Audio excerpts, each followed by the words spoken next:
നമസ്കാരം. ഇന്നലെ 24-ലെ ഒരു വാർത്തയിലാണ് ഈ ബുൾജിറ്റ് സഹോദരന്മാരുടെ അപകട വാർത്ത ഞാൻ അറിയുന്നത്. 24-ലെ ആ വാർത്ത കണ്ടപ്പോൾ ശ്രീകണ്ഠൻ നായരെ കുറിച്ചും 24 ചാനലിനെ കുറിച്ചും സത്യത്തിൽ എന്തൊക്കെയോ തോന്നിപ്പോയി. കാര്യം നാലാംകട മഞ്ഞപ്പത്രം അല്ലെങ്കിൽ ഒരു മഞ്ഞ ചാനൽ, അതുപോലെ ഒരു യൂട്യൂബ് ചാനൽ ഒക്കെ ഇതിനേക്കാൾ എത്രയോ ഭേദമാണ് എന്ന് തോന്നിപ്പോയി. ഞാനൊരു അല്പം ബഹുമാനിക്കുന്ന ആളാണ് ഈ ശ്രീകണ്ഠൻ നായരും, അതുപോലെ ഒരു അല്പം ഭവ്യതയോടെ തന്നെ കാണുന്ന ഒരു ചാനലാണ് 24. എൻ്റെ എന്തെങ്കിലും പ്രതികരണങ്ങൾ ഉണ്ടെങ്കിൽ പറയാനുണ്ടെങ്കിൽ ഞാൻ അതിനകത്ത് പറയാറുമുണ്ട്. മുമ്പ് മാഹീനെ കാണാതെ വന്നപ്പോൾ ഞാൻ അതിന് താഴെ അവരുടെ കമന്റ് ബോക്സിൽ എഴുതിയിരുന്നു, മാഹീനെ ഒന്ന് അന്വേഷിക്കണം, SK ഉത്തരവാദിത്തമുണ്ട് എന്ന്. ആ ഒരു ബഹുമാനത്തോടു കൂടി തന്നെ പറയട്ടെ, ശ്രീകണ്ഠൻ നായർ വളരെ മോശമായി പോയി നിങ്ങൾ ഇന്നലെ ആ വാർത്ത എന്ന് പറഞ്ഞാൽ. ഇതൊരു നാലാംകട വാർത്തയെക്കാളും തരംതാണ വാർത്തയായിപ്പോയി. ഇതിനേക്കാളും നല്ലത് നിങ്ങൾ മാധ്യമപ്രവർത്തനം നിർത്തി വേറെ വല്ല പണിക്കും പോകുന്നതാണ്. അത് പറയാതിരിക്കാൻ നിവൃത്തിയില്ല. ആ വാർത്തയ്ക്ക് ഞാനൊരു മറുപടി തയ്യാറാക്കി ഒരു വീഡിയോ ചെയ്തുകൊണ്ടിരുന്നിട്ട് ആ വീഡിയോ എഡിറ്റ് ചെയ്തുകൊണ്ടിരുന്നപ്പോഴാണ് എനിക്കൊരു തോന്നൽ വന്നത്. ഇവർ അമിത വേഗതയിൽ, ഈ ബുൾജിറ്റ് സഹോദരന്മാർ അമിത വേഗതയിൽ ഉറങ്ങിപ്പോയി വന്നിടിച്ചു എന്നാണ് ആ വാർത്തയിൽ വളരെ അസന്നിഗ്ധമായ റിപ്പോർട്ടർ പറയുന്നത്. അതിന്റെ നിജസ്ഥിതി ഒന്ന് അറിയണം എന്ന് എനിക്ക് തോന്നി. ഞാൻ ഇവിടുന്ന് വണ്ടിയെടുത്ത് പോയി. കാരണം ഏത് ഹോസ്പിറ്റലാണെന്ന് എനിക്കറിയാം. ആ സമയത്ത് ചെന്നാൽ അവരെ കാണാൻ കഴിയില്ല എന്നും അറിയാം. അതുകൊണ്ടാണ് ഞാൻ ഇന്ന് പോകാമെന്ന് കരുതിയത്. പക്ഷേ ഞാൻ ഇന്നലെ തന്നെ വണ്ടിയെടുത്ത് ആദ്യം പോയത് ചെർപ്പളശ്ശേരിയിലേക്കാണ്. ചെർപ്പളശ്ശേരി അപകട സ്ഥലം സന്ദർശിച്ചതിൽ നിന്ന് ഒരു കാര്യം എനിക്ക് വ്യക്തമായി: അവർ ഉറങ്ങിയിട്ടുമില്ല, അവർ യാതൊന്നും ചെയ്തിട്ടില്ല. അതായത് നമ്മൾ ഈ വാർത്തയിൽ പ്രചരിപ്പിച്ച കുറെ യൂട്യൂബർമാരും ഈ 24 അടക്കമുള്ള കുറെ ചാനലുകളും പ്രചരിപ്പിക്കുന്ന അല്ല സത്യം. മര്യാദയ്ക്ക് വണ്ടി ഓടിച്ചു വന്നവർ തന്നെയാണ്. പക്ഷെ ആ ഭാഗത്ത് റോഡ് ഒരല്പം മിനുസമാണ്. ബ്രേക്ക് ചെയ്തു, കിട്ടിയില്ല. ബ്രേക്ക് ചെയ്ത വിവരം അറിയാതെങ്കിലും അവരുടെ വാർത്തയിൽ പറയുന്നുണ്ട്. അത് കിട്ടിയില്ല, അതൊരൊറ്റ പോക്ക് പോയി, വണ്ടി പാളിപ്പോയി. ബ്രേക്ക് ചെയ്ത് കഴിഞ്ഞാൽ വണ്ടി പാളും. എനിക്കുണ്ട് വണ്ടി, ഞാനും കാറിൽ തന്നെയാണ് പോയത്. എൻ്റെ വണ്ടി ഇവിടെ ബ്രേക്ക് ചെയ്തപ്പോൾ ഒന്ന് നിരങ്ങി സൈഡിലേക്ക് പോയാണ്. പിന്നെ ബ്രേക്കിൽ നിന്ന് കാലെടുത്തപ്പോഴാണ് അത് വണ്ടി നേരെ പോയത്, ഉരുണ്ട് പോയത്. അതുകൊണ്ടാണ് ഞാനത് പറയുന്നത്. അപ്പോൾ എന്നിട്ട് വണ്ടി നോക്കുമ്പോൾ അവിടെ ബ്രേക്ക് ചെയ്ത പാടുകളുണ്ട്. വണ്ടി സ്ലിപ്പായി മറ്റേ വാഹനത്തിൽ ഇടിച്ചു. എന്തോ ആയിക്കോട്ടെ, അത് അവിടെ നിർത്താം. പിന്നെ ആ വാർത്ത റിപ്പോർട്ട് ചെയ്ത തരംതാന്ന പരിപാടി ഉണ്ടല്ലോ, ആ യൂട്യൂബർമാരും 2 സ്ത്രീകളും ഒരു കുട്ടിയും മറ്റൊരാളും. ഇത് കേട്ടാ തോന്നും ഇവനും പെണ്ണുപിടിയന്മാരാണ്, അവര് ലോകത്തിന്റെ വിവിധ ഭാഗങ്ങളിൽ പോകുന്ന മുഴുവൻ പെണ്ണ് പിടിക്കാനാണ്. അങ്ങനെ പ്രചരിപ്പിക്കലാണോ 24-ന്റെ ഉത്തരവാദിത്വം എന്ന് പറയുന്നത്? ആ വാർത്ത കേട്ടിട്ട് 24-ന്റെ വാർത്ത കേട്ട അതേപടി പടച്ചുണ്ടാക്കിയ വേറെ കുറച്ച് യൂട്യൂബർമാരും, അതിന്റെ താഴെ കമന്റ് എഴുതാൻ കുറെ നമ്മുടെ സുഹൃത്ത് പറയുന്ന കുറെ ഡബറയോളികളും അതിന് താഴെ. എന്തിനാണിതിങ്ങനെ? എനിക്ക് മനസ്സിലാകുന്നില്ല. യഥാർത്ഥത്തിൽ എന്താണ് വസ്തുത? യബിനും ലെബിനും സഹോദരങ്ങള്, അതിന്റെ ഭാര്യ അഭിരാമി, ഒരു കുട്ടി മൈക്കിള്, പിന്നെ അവരുടെ അപ്പനും അമ്മയും. ഇതെന്തുകൊണ്ടാണ് ഇങ്ങനെ യൂട്യൂബർമാർ അവരുടെ മാതാപിതാക്കളും ഭാര്യയും കുട്ടിയും എന്ന് പറയാൻ എന്തുകൊണ്ടാണ് 24-ന് കഴിയാത്തത്? അവരെ പെണ്ണുപിടിയന്മാരാക്കി മാറ്റണം. ഇത് പണ്ട് മുതലേ തുടങ്ങിയതാണ്. ഇതെന്ന് ഒരുതരം കുരുപ്പാണത്. എന്നു വെച്ച് കഴിഞ്ഞാല് സമൂഹത്തിന്റെ താഴെ തട്ടിൽ നിന്ന് കൂലിപ്പണിയെടുത്ത് ഒരുപക്ഷെ അതിലും താഴെ കഷ്ടപ്പെട്ട് വളർന്ന ഒരുത്തൻ, അവൻ കയറി വരുമ്പോൾ ഉള്ള ഒരു കുശുമ്പ്, അങ്ങനെ എനിക്ക് പറയാൻ പറ്റുള്ളൂ ഇതിന്. അത് ഇന്നും ഇന്നലെ തുടങ്ങിയല്ല. അവരധികം വിദ്യാഭ്യാസം ഉള്ളവരൊന്നും അല്ല. പക്ഷെ ഈ സമൂഹത്തിൽ എങ്ങനെ ജീവിക്കണമെന്ന് അവർക്കറിയാം. ഒരു കുടുംബത്തിൽ എങ്ങനെ ഒരുമിച്ച് ജീവിക്കണമെന്ന് അവർക്കറിയാം. അത് കാണിച്ചു കൊടുക്കുന്നവരാണ് അവർ ജീവിതം കൊണ്ട് കാണിച്ചു കൊടുക്കുന്നവർ. അവരുടെ വീഡിയോ കാണുന്ന ഓരോരുത്തർക്കും അത് മനസ്സിലാവും. അവരുടെ യാത്രകളിൽ ഒന്നും സംസാരിക്കാനില്ല, അവർ മറ്റു വേറൊന്നും കാണിച്ചു കൊടുക്കുന്നില്ല. പക്ഷെ ഇതൊന്നും കാണിച്ചു കൊടുക്കുന്നില്ല എന്നുണ്ടെങ്കിലും വളരെ വ്യക്തമായി അവരുടെ വീഡിയോ മുഴുവൻ ആൾക്കാരും മുഴുവൻ സമയം ഇരുന്ന് കാണുന്നുണ്ടെങ്കിൽ അത് സത്യസന്ധമായ അവരുടെ ഒരു കാഴ്ചപ്പാട് തന്നെയാണ്, സമൂഹത്തിന് കൊടുക്കുന്ന സന്ദേശം തന്നെയാണ്. ഒരുപാട് സന്ദേശങ്ങൾ അവർ കൊടുക്കുന്നുണ്ട്. അവർക്കൊരു അബദ്ധം പറ്റി. തുടക്കത്തിൽ അവർ കയറി വരുന്ന സമയത്ത് ഒരു വാഹനത്തിൽ ഒരു 5-6 ലൈറ്റ് ഫിറ്റ് ചെയ്തു, ഒരു ഹോൺ ഫിറ്റ് ചെയ്തു. അത് പിടിച്ചിട്ട് അത് വലിയൊരു ആഘോഷമാക്കി ഇവിടെ. അവർ സമൂഹത്തിൽ വലിയ കുറ്റം ചെയ്തതുപോലെ. ഇവിടെ മേയറും MLA കൂടെ ചേർന്നിട്ട് കുറെ ആൾക്കാരെ യാത്ര മുടക്കി വണ്ടി തടഞ്ഞിട്ടിട്ട് അത് കണ്ടില്ല എന്ന് പറയുന്ന, അങ്ങനെ ഒരു സംഭവം നടന്നിട്ടില്ല എന്ന് പറയുന്ന KSRTCയും അതിനൊരു സാധാരണക്കാരനെ 2 മാസമായിട്ട് പട്ടിണിക്കിടുന്ന ഒരു ഗതാഗത വകുപ്പ് മന്ത്രി അടക്കമുള്ള ഒരു ഭരണ വിഭാഗമുള്ള ഒരു നാട്ടിലെന്ന് നടക്കുന്നത്. ഇത് നടന്നില്ലെങ്കിലേ അത് ചെയ്യുള്ളൂ. ഇവരെ പിടിച്ചിട്ട് മാന്യമായ ഒരു പിഴ കൊടുത്ത് ആ സാധനങ്ങൾ അടിച്ചു വെച്ചിട്ട് പൊയ്ക്കോ എന്ന് പറയേണ്ട സ്ഥാനത്ത്, നിയമം പറഞ്ഞുവിടേണ്ട സ്ഥാനത്ത് ഇല്ലാത്ത കേസുകളെല്ലാം അവരുടെ മണ്ടയിലെടുത്ത് എന്തൊക്കെ ചെയ്യാൻ പറ്റുമോ അത് മുഴുവൻ എടുത്ത് ഇന്നും അവർ ആ കേസിന്റെ പിന്നാലെ നടക്കണം. ലക്ഷക്കണക്കിന് രൂപയുടെ നഷ്ടം ഉണ്ടാക്കി ആ വണ്ടി പിടിച്ചിട്ടിരുന്നിട്ട്. അറിയാമല്ലോ വണ്ടി കയറി കിടന്നാൽ ഉള്ള അവസ്ഥ എന്ന് പറയുന്നത്. അവർ ഇന്നും ഇന്നലെയൊന്നും ഡ്രൈവ് ചെയ്യാൻ തുടങ്ങിയത്. അവർ ഡ്രൈവ് ചെയ്യാൻ തുടങ്ങിയത് മുതൽ നമ്മളെല്ലാവരും കാണുന്നുണ്ട്. അവർ ലോകരാജ്യങ്ങളിലൂടെ പല വാഹനങ്ങളും ഓടിച്ചിട്ടുണ്ട്, പല രീതിയിൽ ഓടിച്ചിട്ടുണ്ട്. കൃത്യമായി സീറ്റ് ബെൽറ്റ് ഇട്ട് കൃത്യമായുള്ള ഡ്രൈവിംഗ് അവർ ചെയ്യുന്നത്. ഉറങ്ങാനുള്ള സൗകര്യമുള്ള വാഹനത്തിലാണ് അവർ പോകുന്നുണ്ടെങ്കിൽ അവർ എവിടെയെങ്കിലും സൈഡാക്കി അവിടെ ഉറങ്ങും. അതല്ല എന്നുണ്ടെങ്കിൽ റൂം എടുത്ത് അവർ റൂമിൽ ഉറങ്ങും. അല്ലാതെ ഉറക്കമളച്ച് വണ്ടി ഓടിക്കുന്ന ആളല്ല ലിബിനും എന്ന് പറയുന്നത്. ലിബിന് വണ്ടി ഓടിക്കാൻ അറിയില്ല. എബിന്റെ കാര്യമാണ് ഞാൻ പറയുന്നത്. അവർ തലേദിവസം ഓടിച്ച് കുറച്ച് ഉറക്കക്ഷീണമുണ്ട്, മറ്റു കാര്യങ്ങളുണ്ട് എന്ന് പറയുന്ന ആ വീഡിയോ ഭാഗം തുടരെ കട്ട് ചെയ്ത് അതിങ്ങനെ എടുത്തിട്ടിട്ട് അവരിട്ട് അലക്കാണ് മനഃപൂർവ്വം അപകടം ഉണ്ടാക്കിയതുപോലെ. എന്നിട്ട് പറയാണ് ഏതോ 2 പെണ്ണുങ്ങൾ. ഞാൻ പോയിരുന്നു ഹോസ്പിറ്റലിൽ വരെ കണ്ടു. എബിൻ അവിടെ റൂമിലാണ്. ലെബിൻ ഞാൻ പോരുന്ന സമയത്ത് ഇന്നലെ 11 മണിയോളമായി ഞാൻ അവിടെ നിന്ന് പോരുമ്പോൾ ലെബിൻ പുറത്തേക്ക് വന്നിട്ടില്ല. അപ്പൻ ICUയിലാണ്. അമ്മയ്ക്കും അതുപോലെ അഭിരാമിക്കും ഒരല്പം പരിക്കുണ്ട്. കുട്ടിക്ക് പരിക്കില്ല. കുട്ടി രക്ഷപ്പെട്ടു, യാതൊരു പ്രശ്നമില്ല. ആ വാഹനം അപകടം നടന്ന സ്ഥലത്ത് ചെല്ലുമ്പോൾ അപകടം ഉണ്ടായത് മഴ. ആ വണ്ടി ബ്രേക്ക് ചെയ്തപ്പോൾ വണ്ടി സ്കിപ്പ് ചെയ്ത് പോയതാണ്. തെരഞ്ഞ് ചെന്ന് മറ്റൊരു വാഹനത്തിൽ ചെന്ന് ഇടിച്ചതാണ്. ഇതാണ് സംഭവിച്ചത്. സത്യസന്ധമായി വാർത്ത ചെയ്യേണ്ട സ്ഥാനത്ത് ഒരു പാവപ്പെട്ട ഒരു കുടുംബം, അവരുടെ അപ്പനും അമ്മയും കൂലിപ്പണിക്ക് പോയി, കണ്ടവന്റെ പറമ്പിൽ കൂലിപ്പണിക്ക് പോയി അവർ ജീവിച്ചു വന്നവരാ. അതിന്റെ അസൂയാണ് അവിടുന്ന് രക്ഷപ്പെട്ടു വന്നതിന്റെ. അവർ വളർന്നു വരുന്ന ഓരോ വളർച്ചയുടെ പടവിൽ അവർ പറയുന്നുണ്ട്, ഇങ്ങനെയാണ് നമ്മൾ കഷ്ടപ്പെട്ടത്, ഈ വീട്ടിലാണ് താൻ വളർന്നത്. അതൊക്കെയാണ് ആൾക്കാരെ അത്ഭുതപ്പെടുത്തുന്നത്. അല്ലാതെ ഞാൻ വെള്ളിക്കരണ്ടി ജനിച്ചതാണ്, ഞാൻ ആനയാണ് ചേനയാണെന്ന് അവർ പറഞ്ഞില്ല. അവർ സാധാരണക്കാർ തന്നെയാണ് അപ്പോഴും ഇപ്പോഴും. അവർ യാതൊരു മാറ്റമില്ല. പക്ഷെ അതിൽ അസൂയ കൊണ്ട ചിലർ അവർക്കെതിരെ അപഖ്യാതികളും കണ്ട് പട്ടച്ചം കണ്ട് വിടയാണ്. എന്തൊക്കെ വിടാൻ പറ്റുമോ അതൊക്കെ. അവർ കയറി വന്നത് അറിയാമല്ലോ എങ്ങനെയാണെന്നുള്ളത്. ഒരു ചെറിയൊരു ഓടിട്ട വീട്, ആ ചെറിയ ഒരു മലേന്റെ മുകളിൽ വണ്ടിയും കിണ്ടിയും പോകാത്ത സ്ഥലത്ത് ഒരു ഓടിട്ട വീട്. അവിടെ നിന്നൊരു കുഞ്ഞു റൂമിൽ ഒരു യൂട്യൂബ് തുടങ്ങുന്നു. ആ യൂട്യൂബ് ചാനലിൽ നിന്ന് പിന്നെ അത് പതിയെ വളരുന്നു. ഒരു ചെറിയൊരു ഓമ്നി വാൻ എടുക്കുന്നു, അതിലൂടെ ഇന്ത്യ ചുറ്റുന്നു. അവർക്ക് പോകാൻ പറ്റുന്നിടത്തൊക്കെ പോകുന്നു. അതൊക്കെ അവർ വീഡിയോ ചെയ്യുന്നു. ഒരു തേങ്ങാപ്പിണ്ണാക്ക് അവർ അതിനകത്ത് ഫിറ്റ് ചെയ്തിരുന്നില്ല. പിന്നെ അവർ ക്രമേണ വളർന്നപ്പോൾ അതൊന്ന് ആഡംബരമാക്കണമെന്ന് തോന്നി ഒരു വാഹനത്തിൽ കുറച്ച് എക്സ്ട്രാ ഫിറ്റിങ്സ് ഫിറ്റ് ചെയ്തു. പിന്നെ ഇവരല്ലേ ആദ്യമായിട്ട് എക്സ്ട്രാ ഫിറ്റിങ്സ് ഫിറ്റ് ചെയ്യുന്നവര്.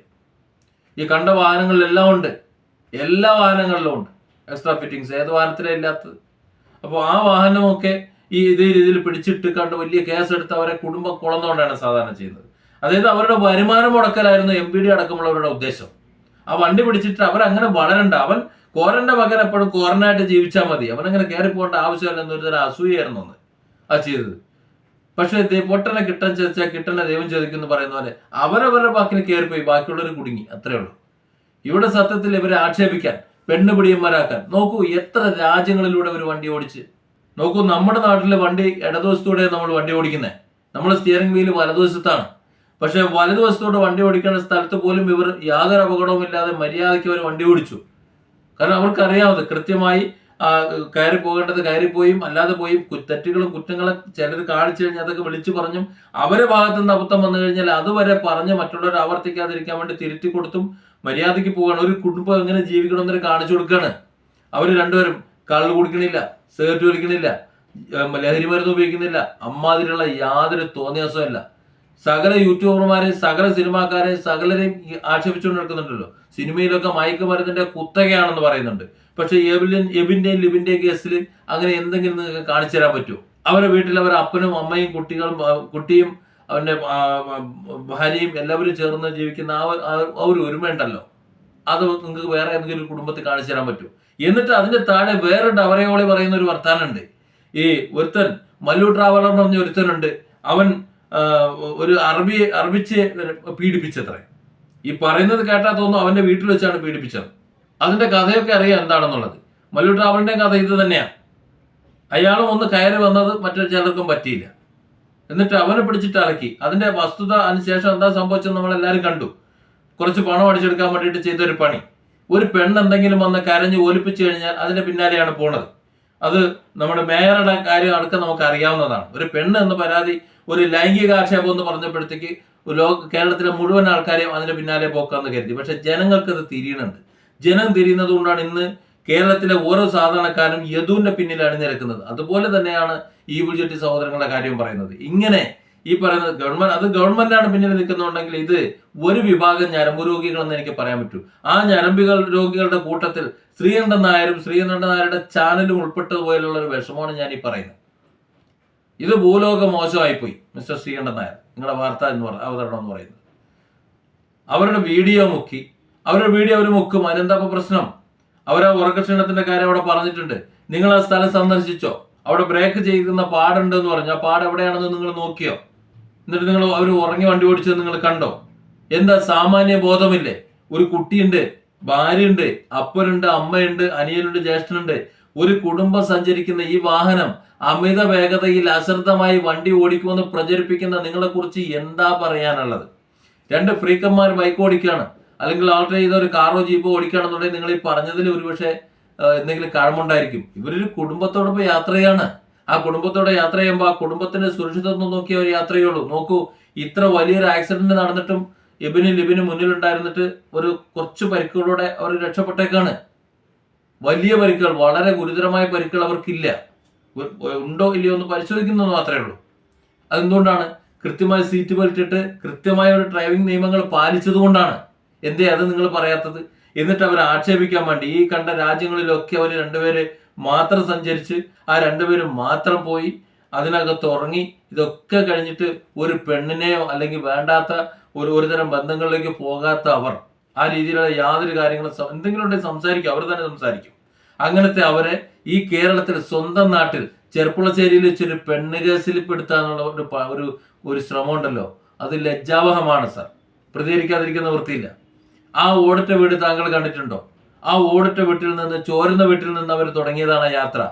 ഒരു സ്വന്തമായൊരു വീട് മാത്രം മതി മക്കളെ, അതാണ് എൻ്റെ ആഗ്രഹം എന്ന് പറഞ്ഞ ആ പാവം വീട്ടമ്മ എന്നല്ല, അയൽപക്കത്ത് കൂലിപ്പണിക്ക് പോണ ഒരു വീട്ടമ്മ. അവർ ഉദ്ദേശിച്ച രീതിയിലുള്ള അവർ ഇഷ്ടപ്പെട്ടതിനേക്കാൾ നല്ലൊരു ഭവനം അവർ നിർമ്മിച്ചു കൊടുത്തു. ഒരു മക്കളെ പിന്നെ എന്താ ചെയ്യേണ്ടി?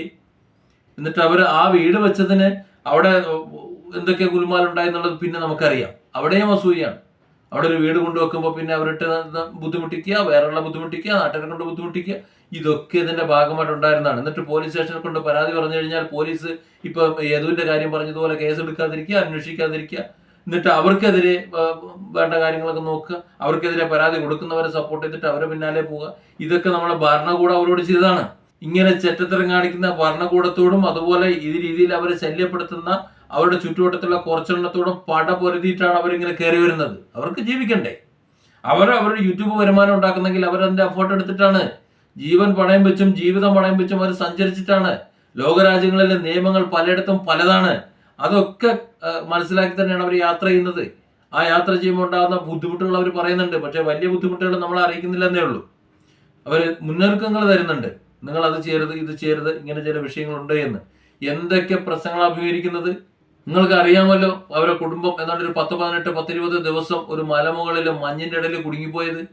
എന്നിട്ട് അവിടെയുള്ള കുറെ ആൾക്കാർ സഹകരിച്ചിട്ടാണ് ആ വണ്ടി ശരിയായി തിരിച്ചവർ നാട്ടിലേക്ക് തിരിച്ചു വന്നത്. അന്ന് അവർക്ക് വേണ്ടി പ്രാർത്ഥിക്കാനും അവർക്ക് സഹായിക്കാനും വേറെ കുറച്ചുണ്ടായി. നമ്മൾ മലയാളികൾ കുറച്ചെണ്ണം എന്തായി? അവർക്കത് വേണം, അവിടെ കിടന്ന് ചാവട്ടെ. അഹങ്കാരം മൂത്തിട്ടില്ല, എല്ലിൻ്റെ ഇടയിൽ കയറിയിട്ടില്ല. അതേടാ, എല്ലിൻ്റെ ഇടയിൽ കയറിയിട്ട് തന്നെയാണ്. നിന്റെ ഒന്നും കുടുംബത്തെ എടുത്തോണ്ട് വന്നിട്ടില്ലല്ലോ എല്ലിൻ്റെ ഇടയിൽ കയറ്റിയത്. അവർ അധ്വാനിച്ചിട്ടാണ്, അവർ വണ്ടി ഓടിച്ചിട്ടാണ്, അവർ ലോകം കറങ്ങിയിട്ടാണ്, ഒക്കെ കണ്ടിട്ടാണ്.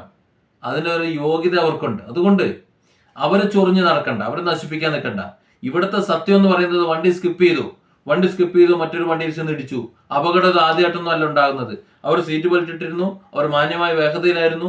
കാര്യം ശരി, ഒരു 60 സ്പീഡിൽ പോയി കഴിഞ്ഞാൽ വണ്ടി സ്കിപ്പ് ചെയ്ത മര്യാദയ്ക്ക് തന്നെ പോയി ഇടിക്കുക. ബ്രേക്ക് ചെയ്ത് കഴിഞ്ഞാൽ നനഞ്ഞ ഇതിൽ ബ്രേക്ക് കിട്ടില്ല, ചാടിപ്പോകും. അത് സ്വാഭാവികമാണ്. റബ്ബറൈസ്ഡ് റോഡാണ് ഇപ്പോൾ ഉള്ള റോഡ്. അപ്പോൾ അതിൽ കിട്ടില്ല. ഒന്ന് ചവിട്ടി നോക്കണം. വെള്ളമുള്ള റോഡിൽ, നനവുള്ള റോഡിൽ ഒന്ന് ബ്രേക്ക് ചവിട്ടി നോക്കണം. ഈ പറഞ്ഞ ഡവറിയോളികളൊന്ന് വണ്ടി ഓടിച്ചിട്ടൊന്ന് ചവിട്ടി നോക്ക്.